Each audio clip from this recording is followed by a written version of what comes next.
We grew up in a family where my mother would come home from work every day with stories that we are so interested they could have been made into movies. So this isn't just content for the sake of use, it's real experience that I'm trying to convey. The goal is for you to recognize yourself and not repeat other people's mistakes. And of course all companies' names and addresses are fictional. I knew something was off the moment Karina smiled at the funeral. She wasn't grieving. Not really. Not in the way people do when they lose the man who built their family. She was glowing, like she was announcing a pregnancy or cutting the ribbon at a grand opening. Dad's coffin hadn't even been lowered, and there she was, brushing invisible lint off her black silk dress, murmuring to the funeral director like they were coordinating a seating chart. My mother sat frozen beside me, a handkerchief clutched in her lap, lips trembling. My brother Julian was pacing near the floral arch, red-eyed, but not from grief, more like anxiety.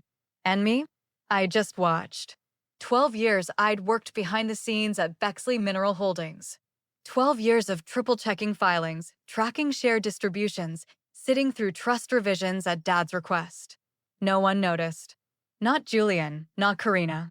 Especially not Karina. Because in her mind, I was just the other Bexley sibling. The unmarried one. The quiet one. The one who'd stayed local while everyone else moved up. That's what she said at dinner once, moved up as if loyalty was a flaw. Quick pause before we get deeper into the story. If you're listening and find yourself hooked already, hit that subscribe button and give the video a like. It takes 2 seconds, and it really motivates the team behind these stories. Seriously, thank you. Anyway, Karina's clause came out the moment Dad's oncologist said palliative. Suddenly, she was booking Zoom meetings with our corporate attorney, requesting access to board records, reviewing the corporate charter like she was the damn general counsel. Julian didn't stop her, of course not. She made him feel powerful, like he was the next chapter of Bexley Holdings. And maybe, for a moment, he was convinced he earned it. But Dad wasn't stupid, not even while dying. A month before he passed, he called me into his study. Just the two of us, like when I was a kid. Same whiskey bottle on the corner of his desk, same dust on the window panes. He asked if I still had access to the registrar files. I told him yes. He nodded and slid an envelope across the table. Don't open it, he said. Not yet. But when she shows her hand, I want you ready. I knew who he meant. I didn't ask questions. I just took the envelope and left. Put it in my glove box behind the insurance cards and a half-used Starbucks gift card. And then I waited. So when Karina raised that crystal flute at the reception, yes, reception, because of course she organized a post-funeral event with catered tapas and signature cocktails, and smiled that rehearsed, fake deep smile, I knew it was time.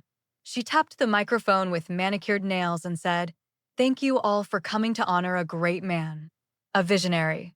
And today, I'm honored to share his final wishes. I watched from the far corner of the room, standing just behind the grand piano. My mother looked confused. Julian looked nauseous. The room quieted. Per my father-in-law's directive, Karina continued, "My husband Julian will be assuming full executive control of Bexley Mineral Holdings and all subsidiary operations, including asset management of the $580 million trust." Dad wanted Julian to lead us into the future. There was applause. Actual applause. And gasps. My uncle raised an eyebrow.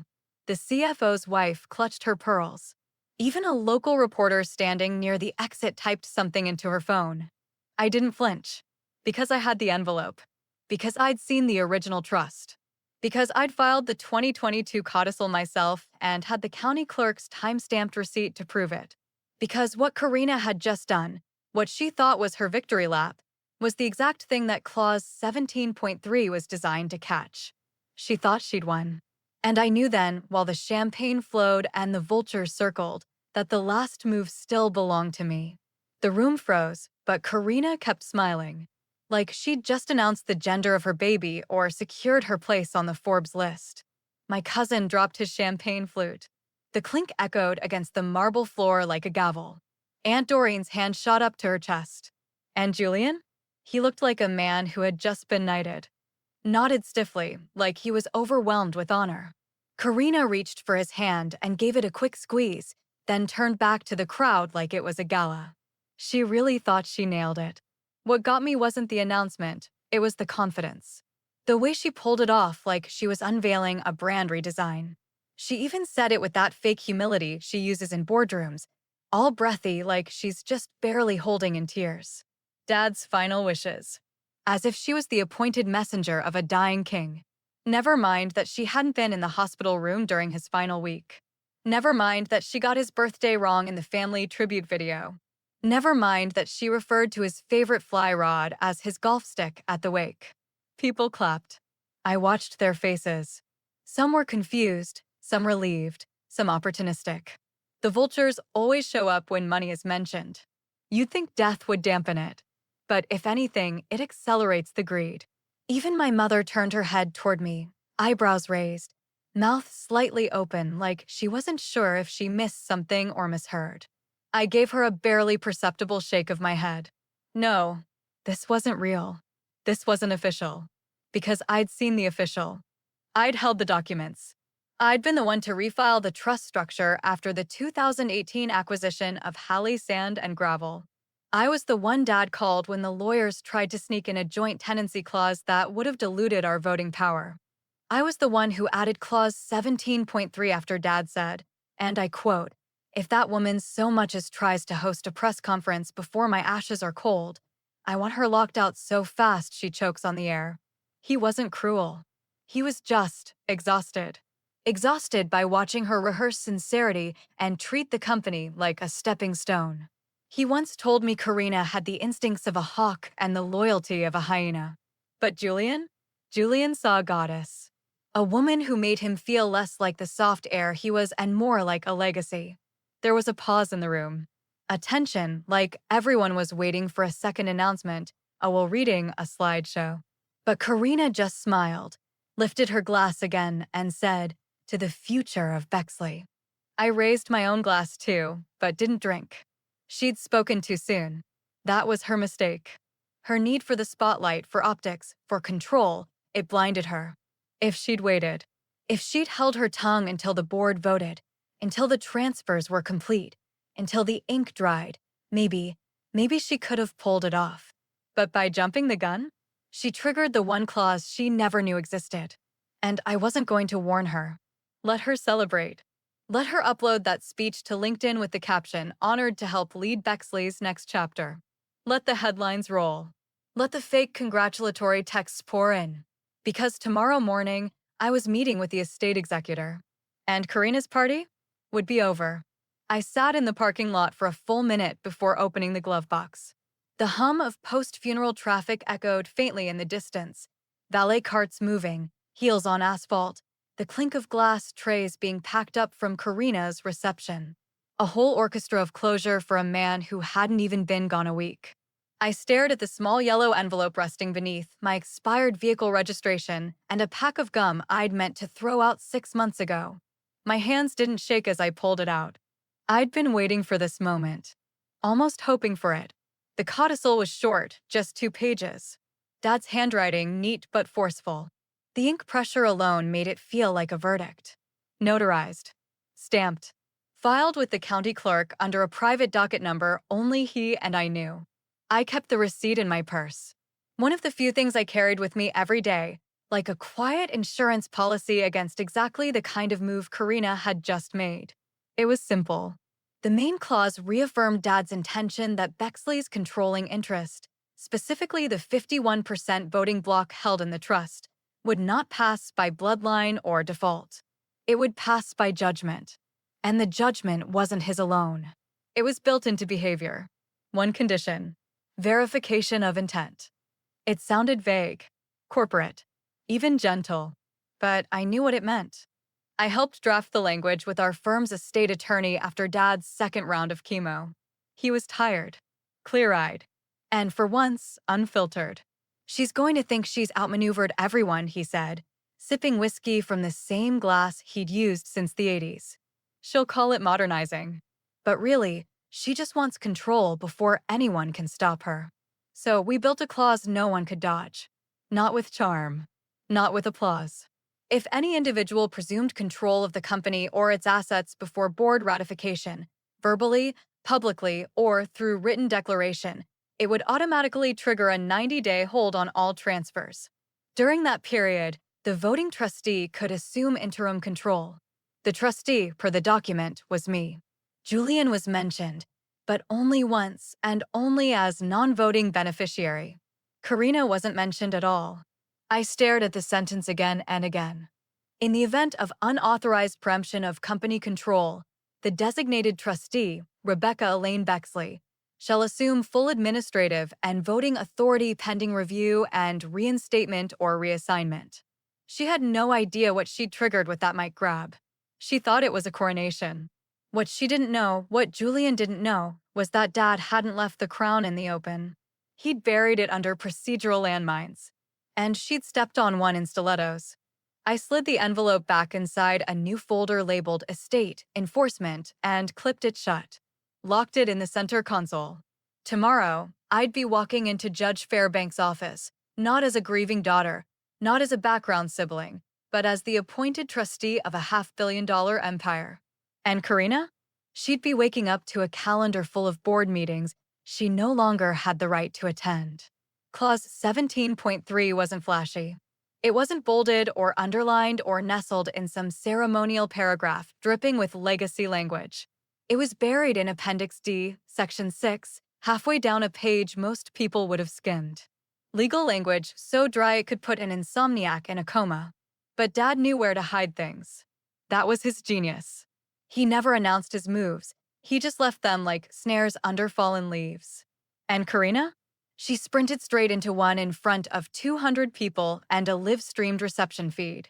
The clause read plainly, any family member or affiliate who makes a public declaration of control, succession, or ownership of Bexley Mineral Holdings or its associated assets prior to formal board ratification shall be considered in breach of governance protocol. Said breach triggers an immediate 90-day freeze on all related asset transfers, voting rights, and corporate decision-making roles, pending full trustee review. Legal handcuffs. Locked and notarized. Triggered not by intention, but by behavior.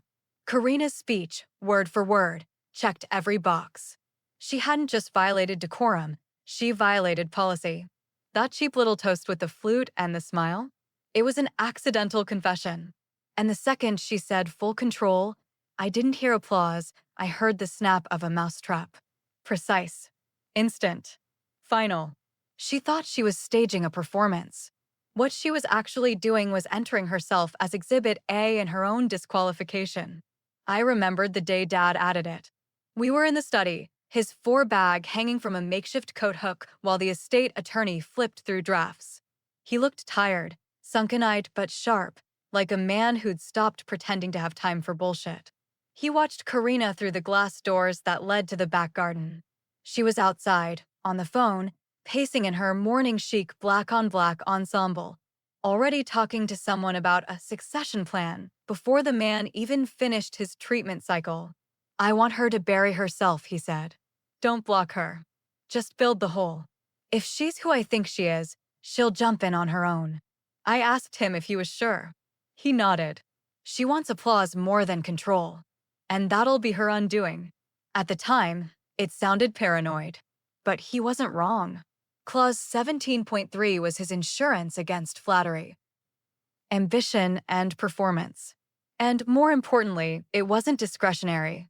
It didn't require interpretation. It didn't need a court's opinion or a board's consensus. It was automatic. A sensor-triggered lockout written in ink and filed in triplicate. And now it was active. By Monday morning, our legal team would have the transcript of Karina's speech, the video timestamp, and the guest list. Her words, her timing, the location, it all counted. A public event. A declaration of succession. A direct violation. I didn't have to argue. I didn't have to raise my voice. All I had to do was submit the form, which meant Karina and Julian wouldn't just be blocked from control, they'd be suspended from participating in any transfer decisions at all. Frozen out of the boardroom. Barred from approving disbursements, negotiating contracts, or even accessing financial data. And that's what made it beautiful. She'd walk into Monday thinking she was holding the keys to the kingdom. Instead, she'd be escorted to the lobby while I took her seat at the table. And she wouldn't even understand why until it was too late. Dad didn't die paranoid. He died prepared. Judge Fairbanks' office smelled like cedar and ink and something faintly medicinal, like a courtroom wrapped in antiseptic. It had been less than 24 hours since Karina's grand speech, and already the world was tilting back toward gravity. I sat across from him, the sealed codicil folder in my lap, a printed transcript of Karina's announcement tucked inside with a time-stamped USB drive. Everything documented. Everything quiet. He didn't offer coffee. He didn't ask how I was holding up. He just motioned for the envelope and unfolded his reading glasses like a surgeon preparing for a steady incision. No theatrics. No raised eyebrows. Just the rhythm of a man used to cleaning up rich people's messes. When he got to the line with my name, Rebecca Elaine Bexley, trustee of controlling shares, he paused. Then flipped back to the top of the page and read it again, slower. The room was quiet except for the tick of the old brass clock above his bookshelf. I didn't interrupt. I knew what I'd brought him, and I knew what he was about to say. She walked right into it, he muttered, almost to himself. I nodded once. Didn't even have to push. He leaned back, folded his hands on the desk, and exhaled like he'd just finished a chess match he didn't know he'd been playing. Then he picked up a single stamp, pressed it against the codicil's edge, and signed a set of forms with slow, deliberate strokes. Consider this a formal stay, he said, reaching for his desk phone. Asset transfers, executive appointments, trustee access frozen until review. Effective immediately. The hum of the machine began.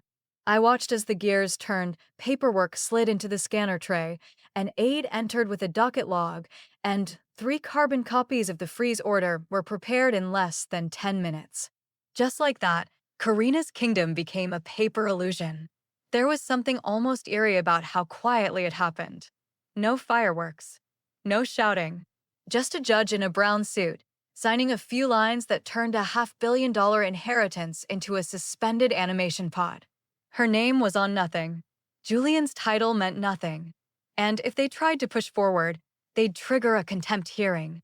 Judge Fairbanks looked up at me one last time as the aide left with the documents. Your father was 10 moves ahead. You know that, right? I nodded. He didn't trust her. Not after the chemo started. She smelled blood in the water before he even got the diagnosis. He sighed. And yet she still walked into the trap. She must have thought no one else was watching. She thought I was irrelevant, I said. Fairbanks cracked the faintest smile. Then she's about to learn what irrelevance looks like when it's holding the gavel. I stood, collected my folder, and thanked him. As I walked out of the courthouse and into the crisp morning air, I didn't feel triumphant. I felt clean. Cold, maybe, but clean. Like something had finally been corrected. Outside, my phone buzzed with a text from Julian. What the hell are you doing? Karina's freaking out. You blindsiding us? I didn't respond. I didn't owe them an explanation. They'd made their move. I had simply activated the board they stepped onto. And now the rules were in effect. By sundown, Karina would learn she couldn't move a dollar, call a vote, or even sign a single company check without triggering protocol alarms. Dad didn't leave behind a mess. He left behind a mechanism.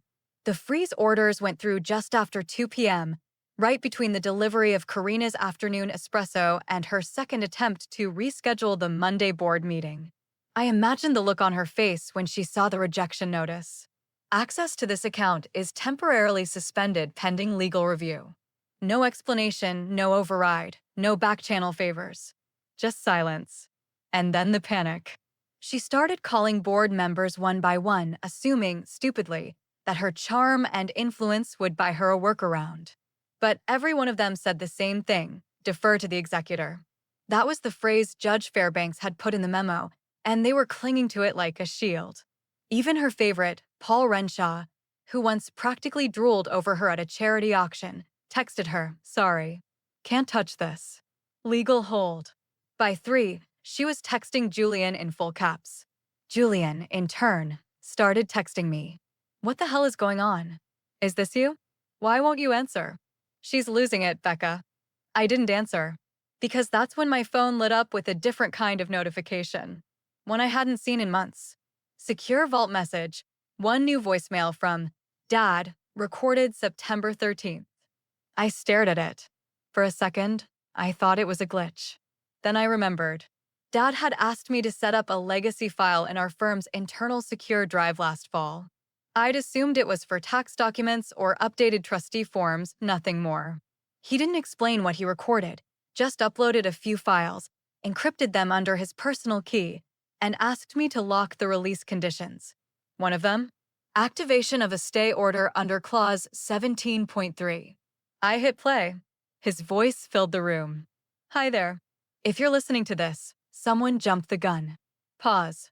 A breath. I didn't choose my successor based on volume or presence or last name. I chose based on silence. On watching. On someone who understood what it means to protect legacy, not wear it like a designer jacket. He didn't say names. He didn't have to. Karina, if you're hearing this, stop. You've mistaken performance for power. And that mistake just cost you everything. My breath caught. It wasn't the words, it was the tone. Calm. Measured. Like he knew, like he planned for this exact unraveling. He continued. And Julian, I love you, but I won't reward passivity with authority. A man who needs his wife to do his talking isn't ready to lead a company that feeds 300 families. There was another pause. Then, Rebecca has the keys now. And if you're smart, you'll stop fighting her. The message ended. No dramatic music. No sign-off. Just a soft mechanical click, as if the tape had physically wound to its end. I sat there for a moment. Let it settle. Then I did the only thing I needed to do. Forwarded the message. To every board member. To Fairbanks. To the interim finance officer. And yes, to Karina and Julian. I didn't add a subject line. I didn't need to. Let the dead do the talking. 20 minutes later, Paul Renshaw replied to the thread. Understood. No further action will be taken without trustee approval. Karina didn't respond. Julian tried calling once. I let it ring out. For years, I'd been the silent sibling. The one who showed up early, left late, never complained, never bragged. I was wallpaper to them. Useful but invisible. But now my name was the one on the vault. And Dad had just spoken louder than any of us. The emergency board session was held in the old conference room at Bexley HQ, the one with the stained glass windows and the painting of Dad shaking hands with the governor back in 1998. Same long mahogany table, same leather chairs worn down by decades of tense negotiations and backdoor deals. But this time, no one was talking. No jokes, no elbow nudges. No clinks of coffee cups. Just silence. They were all there, Renshaw, Denning, Marla from finance, 2 of our independent directors, and the general counsel. Julian walked in first, jaw clenched so hard I could see the muscle twitch from across the table. He sat at Dad's old seat like he still had some claim to it. Karina walked in a step behind him, her hair perfect, her heels sharp, and her expression somewhere between Botox calm and total panic. I didn't sit. I stood at the head of the table and placed my laptop in front of me. Nobody asked questions. They all knew why we were there. Even the ones who had clapped during Karina's little coronation knew the applause had ended. I have one thing to play, I said. Then we can move forward. I tapped the spacebar.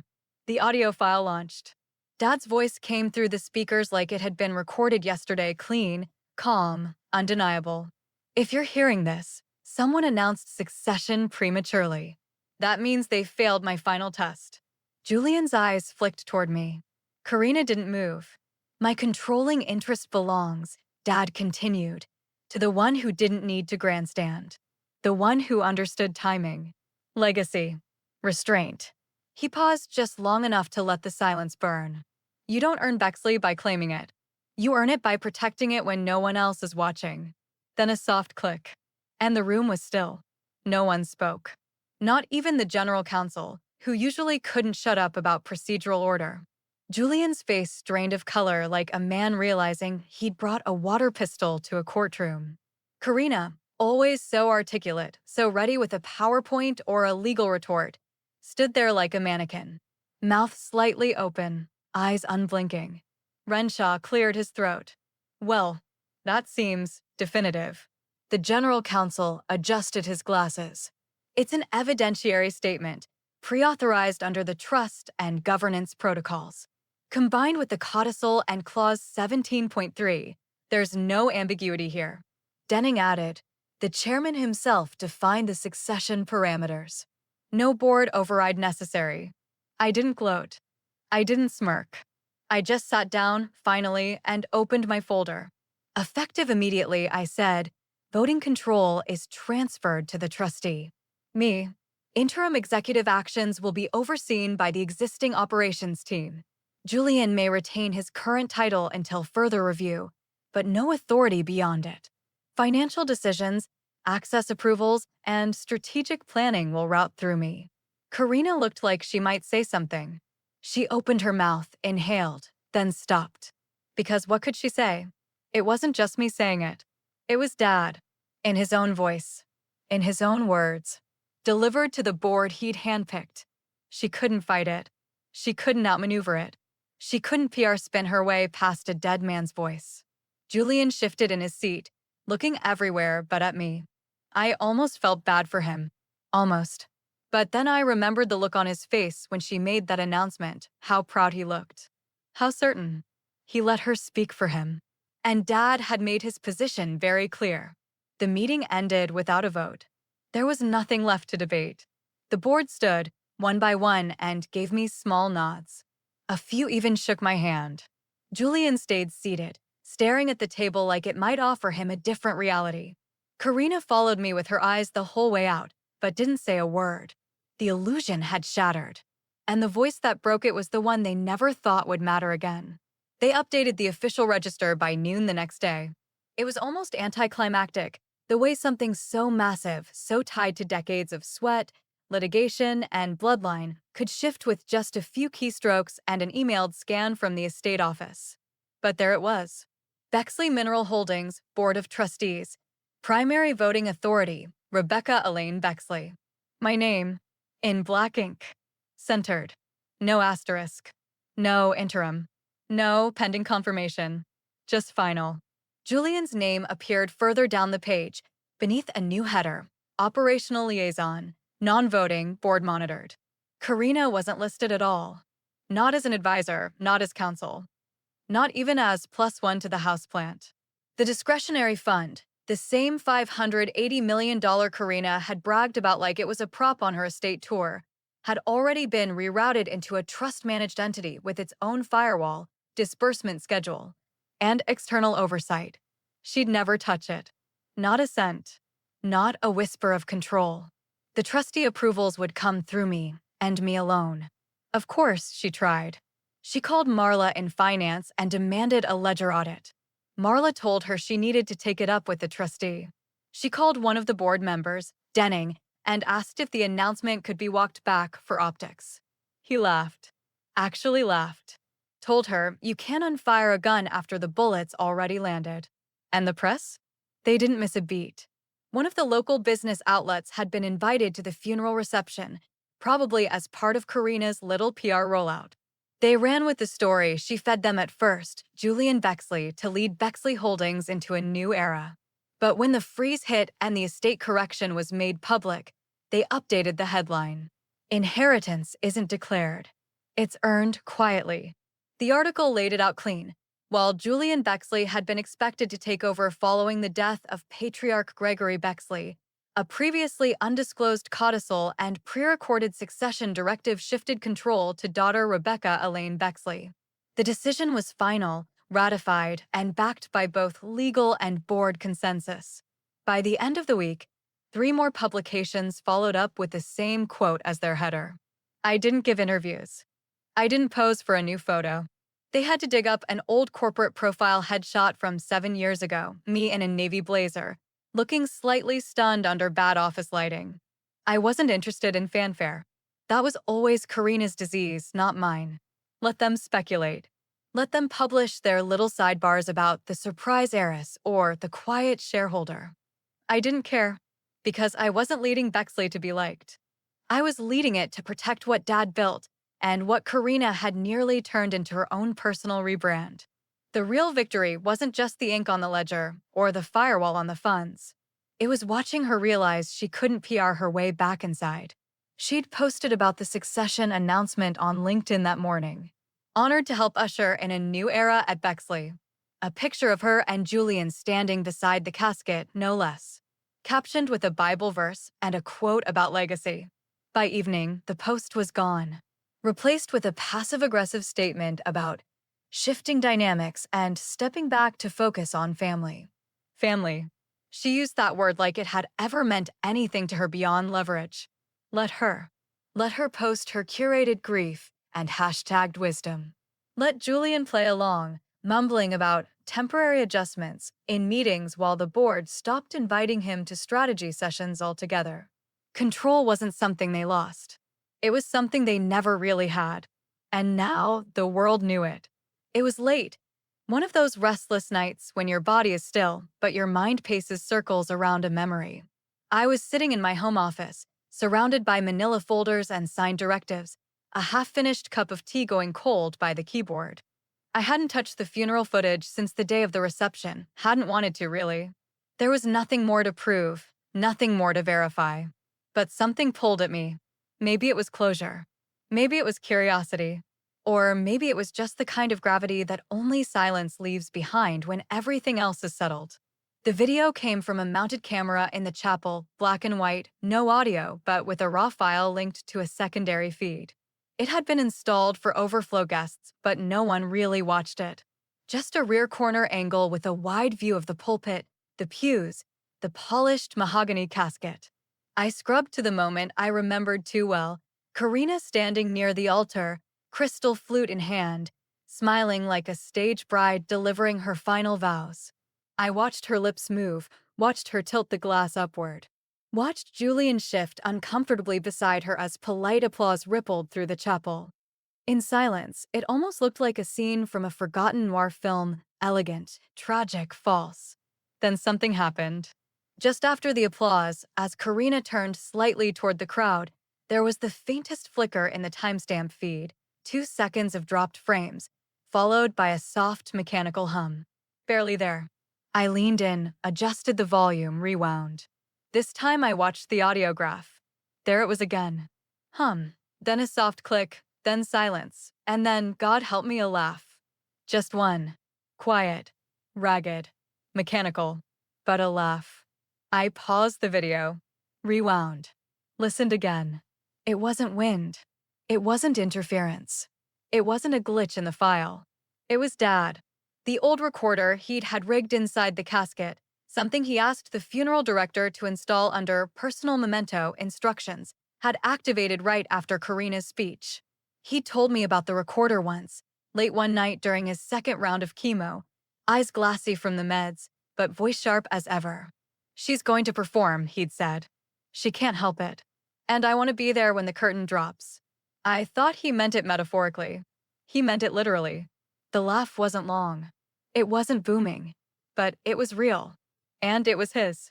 The man who built an empire, who buried a clause beneath a trust, who outmaneuvered a woman obsessed with appearances and a son too weak to stand on his own, had planned his own final commentary. Not a letter. Not a lecture. A laugh. Simple. Surgical. Final. I sat back in my chair, tears prickling at the corners of my eyes. Not from grief, but from something deeper. That strange, heavy blend of love and awe and relief that only comes when justice walks in wearing your father's boots. He hadn't just protected me. He believed in me, even from the grave. I saved the clip, archived it in 3 places. One encrypted, one printed, one offsite. Not because I ever planned to use it, but because legacy deserves safekeeping. The next day, I returned to the office. Quietly. No press, no announcement. Just me, the rightful trustee. And every time I passed that portrait of Dad on the wall, the one where he's holding the first Bexley permit in one hand and a rock core sample in the other, I swear, the smile looked just a little wider. Like he was still laughing.